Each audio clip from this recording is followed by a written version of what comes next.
Welcome to the weekly wrap up. Interest rates are ending the week slightly higher, like sign language, than when we started. And the real reason that it moved a little bit was Chairman Powell talked about how housing is very resilient. We all know that because we live it. When there are still multiple offers, over asking price and interest rates in the 6s and 7s, clearly it's resilient. And also the speak of, hey, we are reserving and thinking about potentially another hike down the road. And when we hear that, or mortgage rates hear that, or the mortgage market hears that, they start to slowly increase that in. When it actually happens, you usually see a little bit of a pullback. But I think one thing that's really interesting that is always the elephant in the room is if we look at inflation in October and November, it was about 8.9%. If we look at inflation now, basically based off the May reports, it was about 5.3. Inflation has come down. So why in the world are we not having interest rates follow that? Because that is the fundamentals. There are two reasons. When the banking when the bank failures happened, a lot of other banks sold mortgage-backed securities into the bond market to raise capital. And when they do that, they're putting supply in and there's not a lot of demand to buy it, which causes interest rates to go up, okay?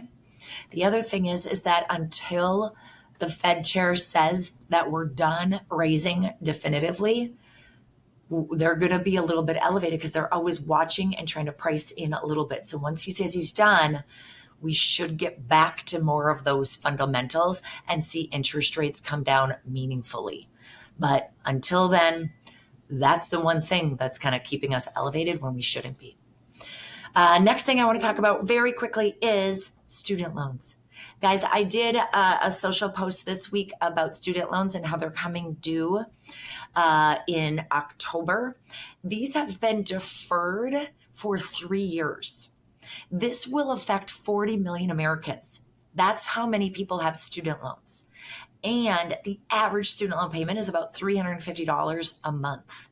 So this will affect the mentality of our buyers, and it could be affected in a good way, meaning maybe they'll quit spending and that will help us in inflation, and then we'll continue to bring interest rates down. That's the good way, but it could hurt us in a bad way too, because mentally they haven't had this payment for years.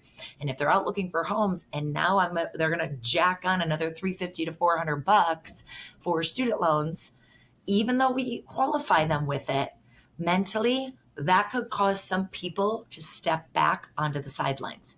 Here's what's really important.